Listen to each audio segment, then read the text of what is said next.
Bonsoir à tous, il est 20h, voici les titres de l'actualité de ce samedi 30 juillet. Le 5e traité d'amitié et de coopération entre la Côte d'Ivoire et le Burkina Faso a accouché de 13 accords. Les présidents des deux pays se sont félicités de la redynamisation des relations bilatérales. Notre invité est le ministre en charge des Affaires étrangères. Avec Alpha Bari, il sera question des grandes conclusions de cette 5e conférence au sommet du traité d'amitié et de coopération qui a pris fin hier à Yamoussoukro. Comme un phénix, le cappuccino veut renaître de ses cendres. Les travaux de rénovation du café ont été lancés ce matin. Objectif, rouvrir les portes le 15 janvier 2017, un an jour pour jour après les attaques terroristes. La campagne nationale de reboisement 2016 a été lancée ce matin à Kaya avec en toile de fond le reverdissement du territoire national et la lutte contre les effets néfastes des changements climatiques. 8 millions de plants seront mis en terre. Et puis, il a été le premier à atteindre le sommet du pic. Le Kenyan Francis Kipto a remporté ce matin à Pau la 8e édition de Altitude Naouri, 1h19 minutes et 9 secondes. C'est le temps mis par le vainqueur pour dompter le pic et les 21 km de course. La 5e conférence au sommet du traité d'amitié et de coopération entre la Côte d'Ivoire et le Burkina Faso s'est achevée hier à Yamoussoukro. Le rendez-vous entre les deux exécutifs a permis de relancer la coopération bilatérale. 13 accords ont été signés. Le point de la cérémonie de signature de ces accords avec Mokhtar Ouedraogo et Nyarkiteda. Paris tenu pour la 5e conférence au sommet du traité d'amitié et de coopération entre la Côte d'Ivoire et le Burkina Faso. Tous les grands projets structurants, notamment dans le secteur du transport et de l'énergie, ont été évalués et les accords déjà signés dans divers domaines de coopération révisités. La tenue de cette session est un moment important dans le renforcement de l'axe Ouagadougou-Abidjan. Cette coopération, nous la voulons dynamique, fertile et soucieuse des intérêts de nos peuples respectifs. J'ai la ferme conviction qu'au sortir de cette rencontre, l'impulsion que nous venons de donner à notre partenariat sera maintenue et se renforcera davantage. Les engagements dont il est question portent sur la signature de nouveaux accords de coopération. 12 au total au plan bilatéral, plus un accord tripartite incluant Sitaraï et relatif à la fluidité des transports ferroviaires. S'agissant des 12 accords bilatéraux, ils touchent à la facilitation du commerce, du transport et du transit sur le corridor Abidjan-Ouagadougou. D'autres domaines de coopération, comme l'enseignement technique et la formation professionnelle, la culture et le tourisme, la traite transfrontalière des enfants, ont également fait l'objet d'accords. Des engagements ont aussi été pris dans le domaine de la recherche scientifique et agronomique. Je me félicite de notre détermination à traduire en actes les projets d'intégration en cours, dont l'un des objectifs est de doter nos pays d'importantes infrastructures de base. Il nous faut donc intensifier et accélérer les actions pour la mise en œuvre et l'achèvement des projets dont la réalisation est très attendue de nos populations. La conférence est achevée avec ses engagements renouvelés de bâtir ensemble une communauté de destin plus forte et plus prospère. Et rendez-vous est pris pour le 6e TAC en juillet 2017 à Ouagadougou.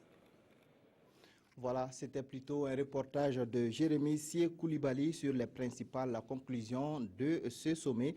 On revient sur le reportage de Nyarkiteda sur la cérémonie de signature de ces accords. Par cette signature, Alpha Bari, ministre en charge des Affaires étrangères du Burkina, et son homologue ivoirien mettent en route l'accord de facilitation des activités de la Chambre de commerce du Burkina en Côte d'Ivoire. C'est l'une des avancées de la 5e conférence au sommet du traité d'amitié et de coopération TAC. Le texte, qui était en souffrance depuis 5 ans, est favorablement accueilli par la communauté des hommes d'affaires burkinabés. Vous savez que ce n'est pas facile pour un opérateur économique d'être entre les deux pays. Mais s'il y a la confiance et vraiment il y a l'assurance, ça te pousse vraiment sur toutes les lignes à avoir vraiment des opportunités et encore à avoir vraiment la confiance, surtout les patriotes burkinabés qui vivent au Burkina. Donc vraiment on est très ravis. Le sommet des chefs d'État s'est aussi apaisanti sur les questions foncières. Ivoiriens et burkinabés s'accordent sur l'évacuation du Mont Péco et de toutes les aires protégées illégalement occupées notamment par des migrants burkinabés. Nous demandons toujours au gouvernant de permettre à ce que vraiment les gens puissent vraiment être évacués de manière pacifique et que vraiment il n'y a pas vraiment d'action qui pourra amener nos deux peuples encore à avoir des regrets. La dynamique d'ITAC plaide pour la mise en place d'un comité de coordination et de suivi post-évacuation. Il aura en charge l'évaluation des besoins des personnes déguerpies. Et puis la Côte d'Ivoire a décidé d'augmenter de 10 MW la fourniture d'électricité au Burkina Faso. Un accord de principe pour la participation de la Sonabi à hauteur de 10% au capital de la société de pipeline a été trouvé. Mais le principal défi auquel les deux pays sont confrontés est celui du financement de l'ensemble de ces projets. Le point avec Gérard Sommet et Jérémy Koulibaly. 2000 milliards de francs CFA. C'est le coût du projet de construction de l'autoroute Yamoussoukro-Ouagadougou. Une partie du financement est déjà obtenue et exhortation est faite aux États de poursuivre la recherche d'autres financements. Ce que nous sommes engagés à faire, c'est de faire en sorte que d'ici le prochain sommet, tous les tronçons aient bénéficié d'études correctes qui nous permettent donc de mobiliser les ressources. Mais déjà, nous avons quelques financements identifiés et nous allons commencer les négociations, même si les études techniques ne sont pas encore achevées. Pour ce qui est du projet de réhabilitation du chemin de fer Abidjan-Ouagadougou-Kaya et son prolongement jusqu'à Tambao, les négociations sont en cours avec le groupe Bolloré et Pan-African Mineral.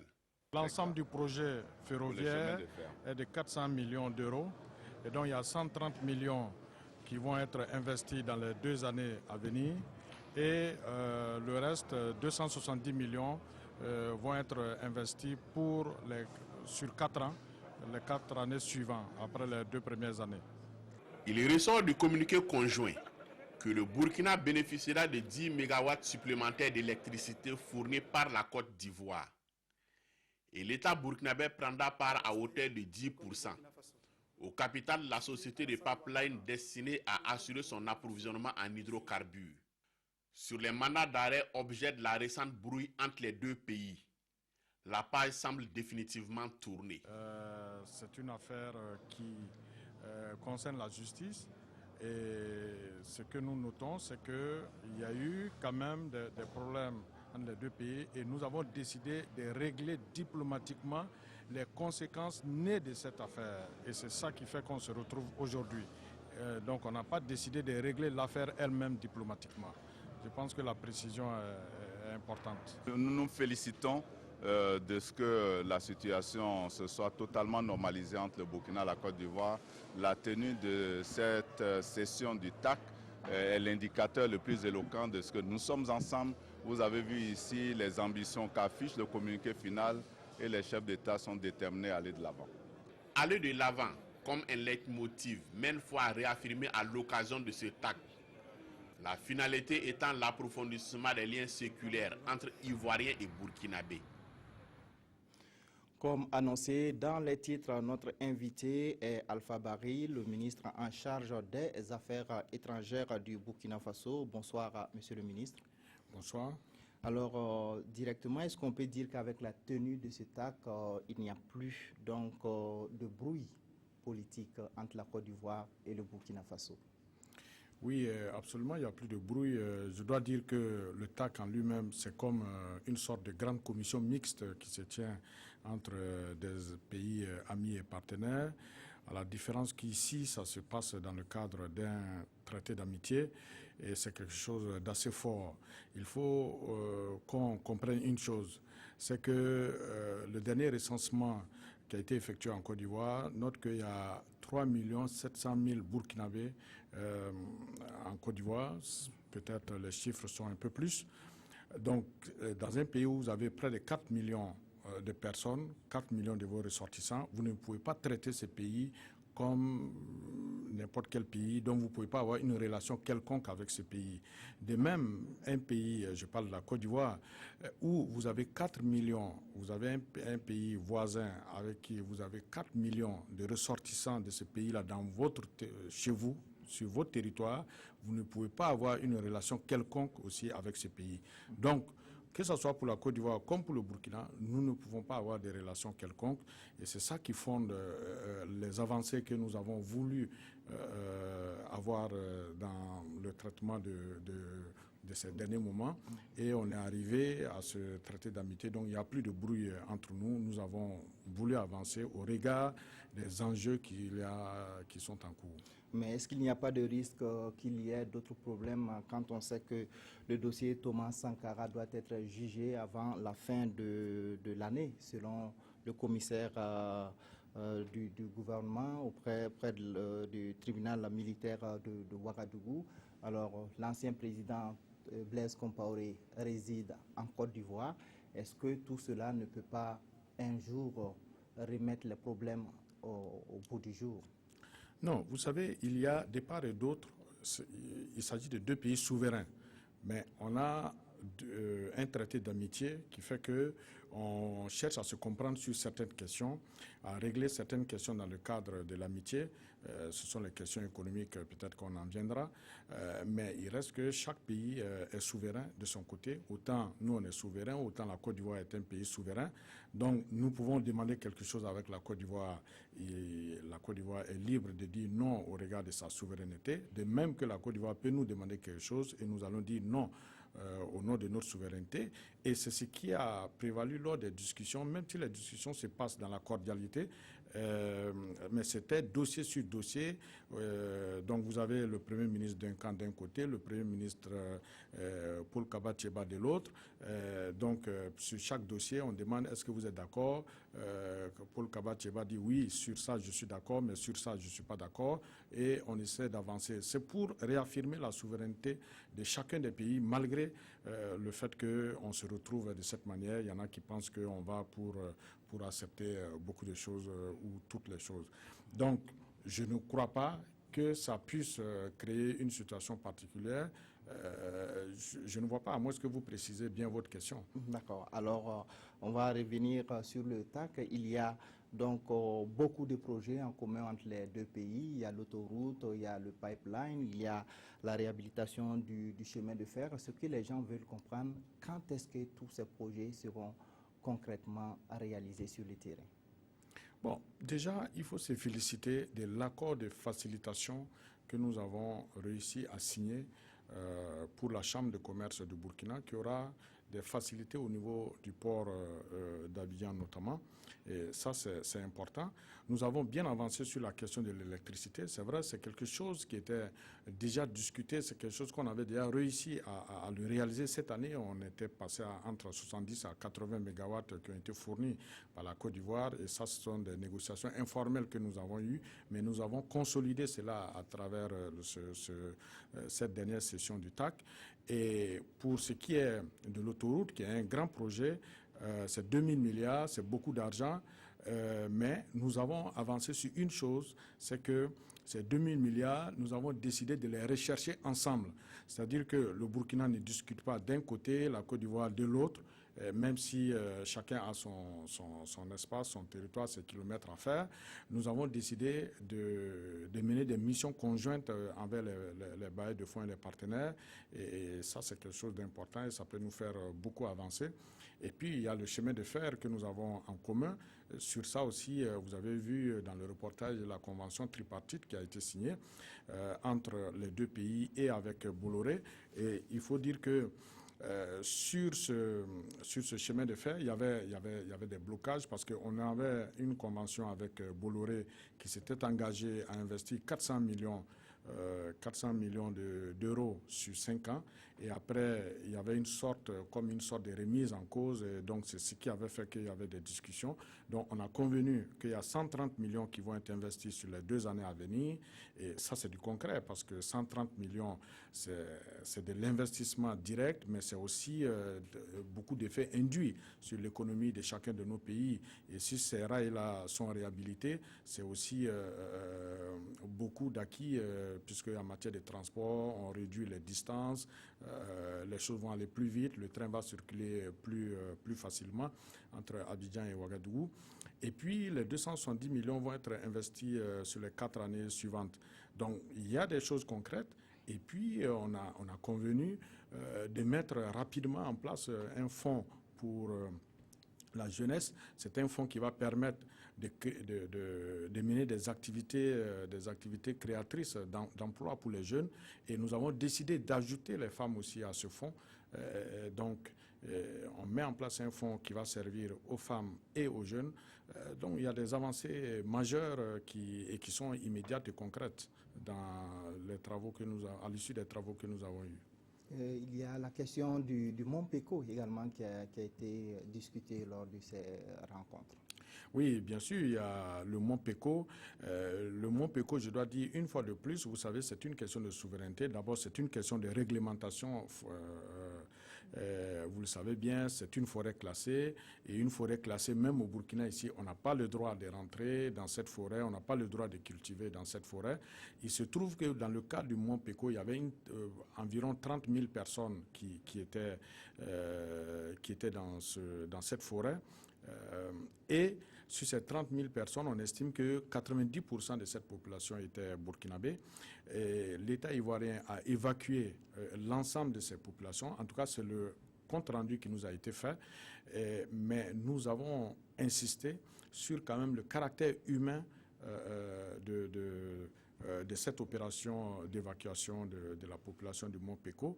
Et nous avons été entendus par nos amis et partenaires ivoiriens. Et donc, nous sommes tombés d'accord sur la mise en place d'un comité conjoint qui va essayer de faire une évaluation. Et cela va se faire par une mission conjointe des 2 pays qui vont se rendre sur place autour du Mont Péco pour voir les populations qui sont sorties de la forêt. Qu'est-ce qu'il faut faire pour ces populations?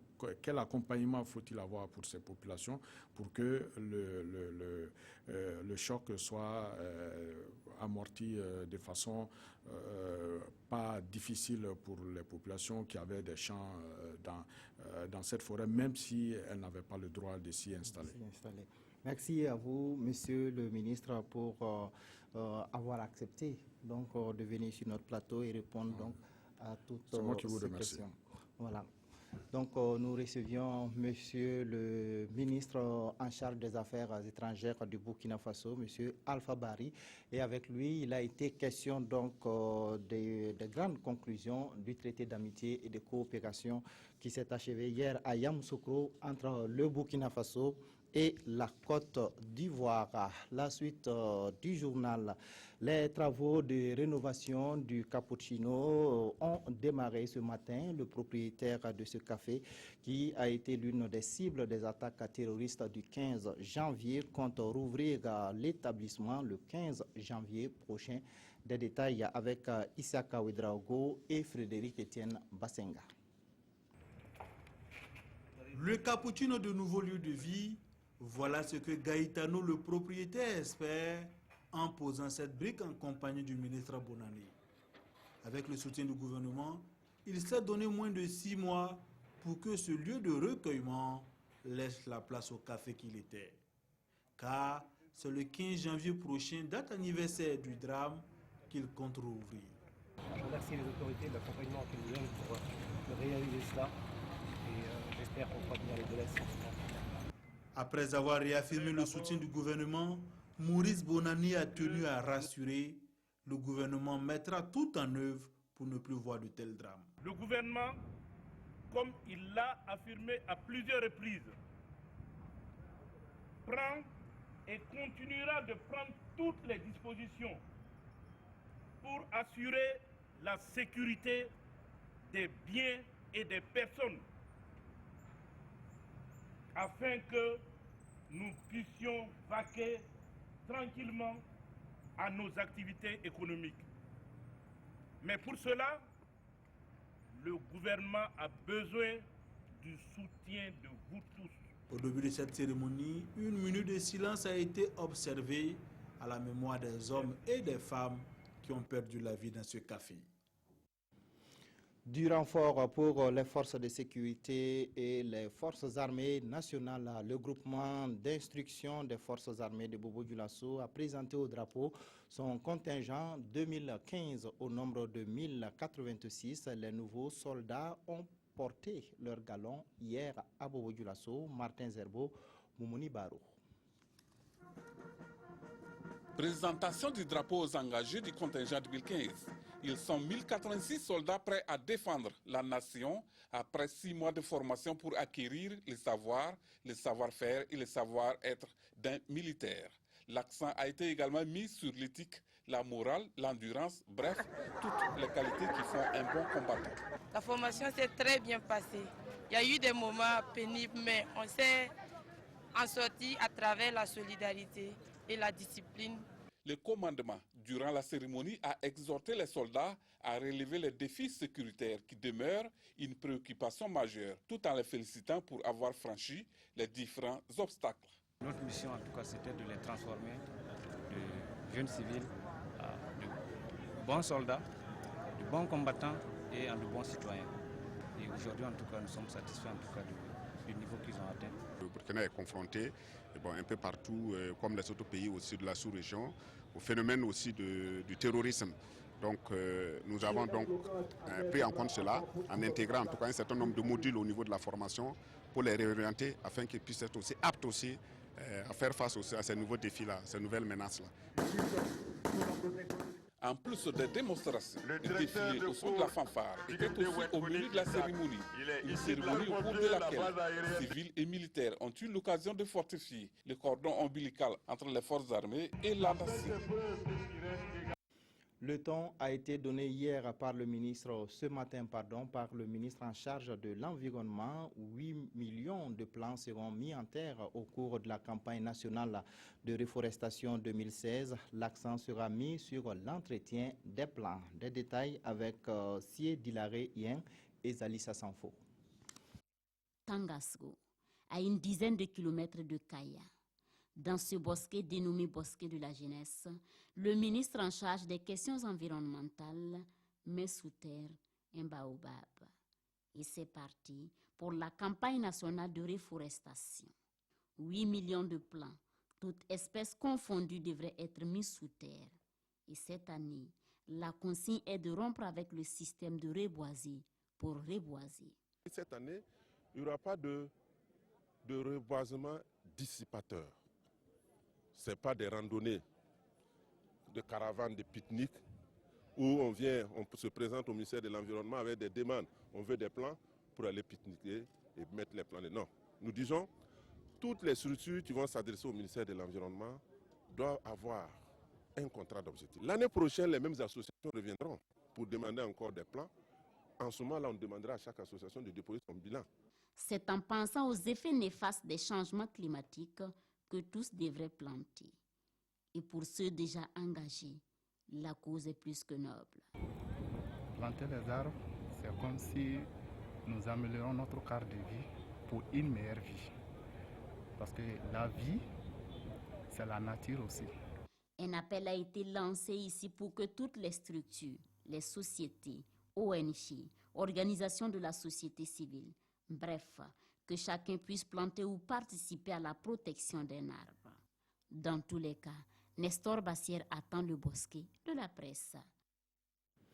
C'est un outil de performance et de bonne gouvernance financière. Les avantages du budget programme ont été expliqués aux députés membres de la commission des finances et du budget.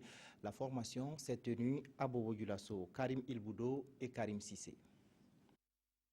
Le budget programme devrait être une réalité à l'horizon 2017 dans l'espace UEMOA.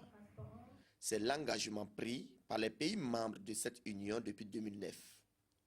Et pour permettre au Burkina Faso d'être au rendez-vous, les députés membres de la commission des finances et du budget et les assistants parlementaires de la 7e législature sont ici à Bobo Dioulasso en formation. Le rôle du député, c'est justement le contrôle de l'action gouvernementale. Pour contrôler l'action de quelqu'un, il faut comprendre bien ce qu'il fait. Si les députés ne connaissent pas, ne comprennent pas ce que c'est que le budget programme, le contrôle sera difficile. La session de formation vraiment vient à propos pour donc, permettre aux différents députés de comprendre donc, ces réformes. Pendant 3 jours, les participants vont échanger autour des thèmes tels que la gestion axée sur les résultats, la performance du budget programme et le renforcement du contrôle parlementaire. Désormais, avec le budget programme, il y a un certain nombre de documents qui permettent en fait une meilleure lisibilité, un meilleur contrôle de l'action gouvernementale par, n'est-ce pas, l'Assemblée nationale. Au sortir de cette rencontre de Bobo Dioulasso, les députés membres de la Commission des finances et du budget et les assistants parlementaires devraient être mieux outillés sur les enjeux du budget programme. Réunis à Dakar pour le lancement de la deuxième phase du programme d'hydraulique et d'assainissement en milieu rural, les ministres en charge de l'eau de l'espace UEMOA se sont engagés à accompagner les acteurs dans la mise en œuvre du programme. Plus de 69 milliards de francs CFA seront mobilisés pour la réalisation de ce programme. Des détails avec Jean-Eudes Bayala et Monkoun Dabiri. Les ministres en charge de l'eau de l'UEMOA ont réaffirmé leur volonté de faire de l'accès à l'eau potable et à l'assainissement une priorité de l'espace communautaire. Ils se sont engagés à prendre les dispositions pour la réalisation du projet. Les participants ont par ailleurs formulé des recommandations à l'endroit des acteurs en vue d'une bonne exécution des travaux. Les ministres ont exprimé leur satisfaction sur les résultats de la réunion et ont félicité la commission de l'UEMOA et la Banque islamique de développement pour cette initiative visant l'atteinte de l'objectif de développement durable numéro 6 relatif à l'accès à l'eau potable et à l'assainissement. Le programme sera exécuté par des unités nationales de gestion avec l'accompagnement technique des ministères en charge de l'eau. Et les États recevront chacun une allocation de 7 milliards de francs CFA de la Banque islamique de développement, exception faite de la Guinée-Bissau qui, elle, sera entièrement financée par la commission de l'UEMOA. Ces 7 milliards vont nous servir à réaliser environ 20 000 latrines, toutes natures confondues, à réaliser 120 forages équipés de pompes à motricité humaine et à réaliser 19 AIPS. Les ministres ont souhaité que soit initiée une 3e phase du programme pour prendre en compte le maximum de populations en milieu rural. Ils ont en outre exprimé le désir de voir la coopération BID-UEMOA s'étendre à d'autres secteurs de développement. La 11e édition de l'émission de télé-réalité Faso Academy a été lancée hier. 48 candidats vont rivaliser de talent pour la première place. L'artiste musicien Flobi, parrain de l'édition, a pris l'engagement de produire un académicien cette année. Ibrahim Koulibaly, Nathalie Savadogo.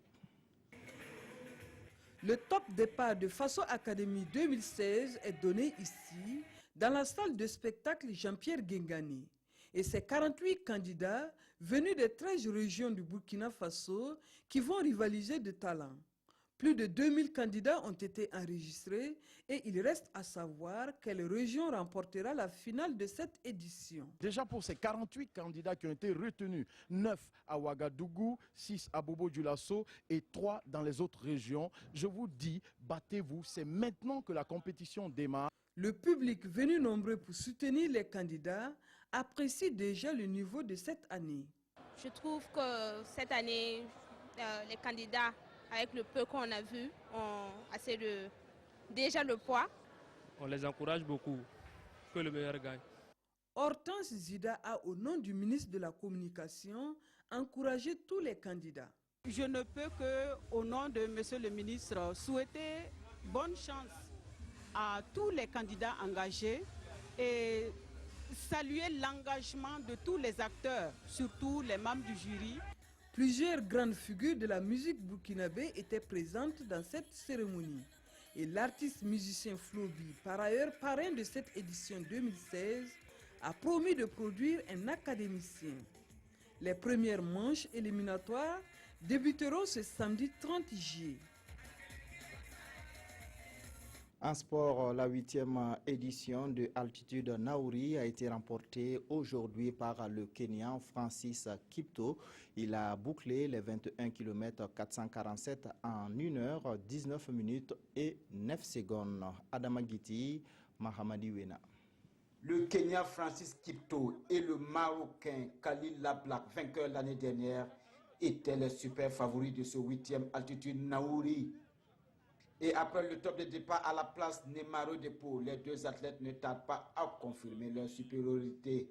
Le Kenya est à sa première participation, mais cela ne l'empêche pas de prendre la tête de la course dès la sortie de la ville. Il est suivi de Khalil Lablak. Les autres concurrents, notamment les Ivoiriens, les Togolais, les Béninois, les Nigériens et les Burkinabés, essaient de s'accrocher à la cadence des deux marathoniens. Malgré une poussée de Lablak dans les derniers mètres juste avant l'ascension du pic, le Kenya tient bon et est le premier à atteindre le sommet du pic de Naouri après 1 heure 19 minutes 09 secondes. L'altitude Naouri, l'esprit c'est de toujours faire mieux et je pense qu'on était confronté à un double défi. Le défi des moyens économiques, mais le défi aussi de la période. Ce n'était pas évident, mais ne pas tenir Altitude Naouri en 2016, c'est manquer un engagement qu'on a pris avec la jeunesse africaine.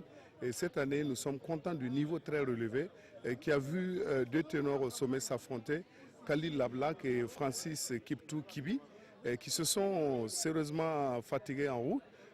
Le record de Altitude Naouri est toujours détenu par Khalil Lablak, auteur d'un chrono d'1 heure 17 secondes 41 l'année dernière. Voilà qui met fin à cette édition. Merci de l'avoir suivi. Restez en compagnie de nos programmes.